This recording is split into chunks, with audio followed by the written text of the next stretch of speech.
நான் கட்சிக்கு வந்து ரொம்ப நாளைக்கு முன்னாடி எழுத்துப்பூர்வமாக இந்த தேர்தல் நான் போட்டியிட விரும்பவில்லை என்று கொடுத்திருந்தேன். மாநிலத்தினுடைய கோர் கமிட்டியில் கூட நான் என்னுடைய கருத்தை சொல்லியிருந்தேன், நான் அந்த தேர்தலில் போட்டியிட விரும்பவில்லை அப்படின்னு. அதே போல் நம்முடைய கோர் கமிட்டியிலிருந்து மேலே போன பட்டியலில் கூட என் பெயர் கிடையாது. அதையும் நான் பியூஷ் கோயல்ஜி அவர்களுக்கும் ஒரு வாரத்துக்கு முன்பே கிட்டத்தட்ட இந்த மாதிரி நான் தேர்தலில் போட்டியிட விரும்பவில்லை என்கின்ற கருத்து தெரிவித்திருந்தேன். அதே போல் பாரதிய ஜனதா கட்சியினுடைய அகில இந்திய பொதுச் செயலாளர் திரு சந்தோஷ்ஜி அவர்களுக்கும் தலைவர் திரு நிதின் நபீன் அவர்களுக்கும் என்னுடைய கருத்தை நான் சொல்லியிருந்தேன். அதனால் கட்சி என்னுடைய கருத்துக்கு மதிப்பளித்து என்னை பிரச்சாரத்துக்கு பயன்படுத்தியிருப்பது எனக்கு மகிழ்ச்சி தான்.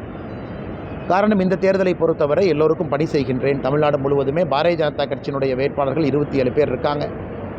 அதனால் நம்முடைய தேசிய ஜனநாயக கூட்டணியுடைய வேட்பாளர்கள் அனைத்து இந்திய அண்ணா திராவிட முன்னேற்ற கழகம், பாட்டாளி மக்கள் கட்சி, ஏஎம்எம்கே, எல்லா கூட்டணி கட்சி, தமிழ் மாநில காங்கிரஸ் எல்லோருக்கும் நான் பிரச்சாரம் செய்வதற்கு தயாராக இருக்கிறேன்.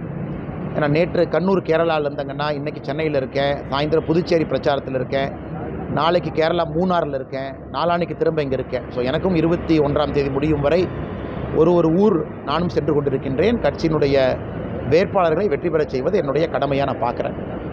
அதே நேரத்தில் எப்பொழுதும் நான் ஒரு கேண்டிடேட்டு, இந்த தொகுதி எப்பொழுதும் எந்த லிஸ்ட்டில் எந்த ரேஸ்லையும் நான் இல்லை.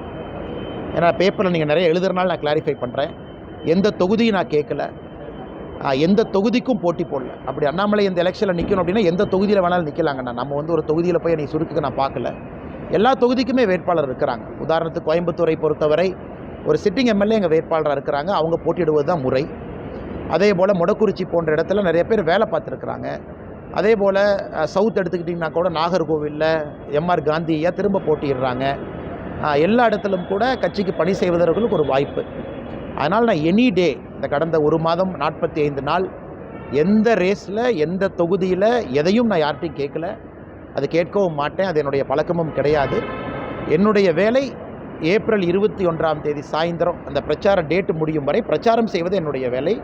அதன் பிறகு மற்றதெல்லாம் நான் பேசுகிறேன். அண்ணாமலை இந்த ரேஸில் இல்லாத ஒரு சூழலில் இருந்தாலும் அண்ணாமலை வந்து பாஜகவுடைய முகமாக பார்க்கக்கூடிய அவருடைய ஆதரவாளர்கள் அவர் நிற்காத ஒரு ஏமாற்றம் அப்படிங்கிற மாதிரியான ஒரு அதிருப்தியை வெளிப்படுத்துகிறாங்க. இது அண்ணாமலை இல்லை, அது எல்லோருமே தெரியுங்கண்ணா, எல்லா தொண்டர்களுக்குமே தெரியும். ஒரே நேரத்தில் நம்ம எல்லா சண்டையும் ஒரே நேரத்தில் இழுத்து போட முடியாதுங்கண்ணா. ஒரு தேர்தலுக்கு ஒரு சண்டை தான் போட முடியும். இந்த தேர்தலுக்கு என்னுடைய சண்டை என்பது தமிழ்நாடு முழுவதுமே பிரச்சாரம் மூலமாகத்தான்.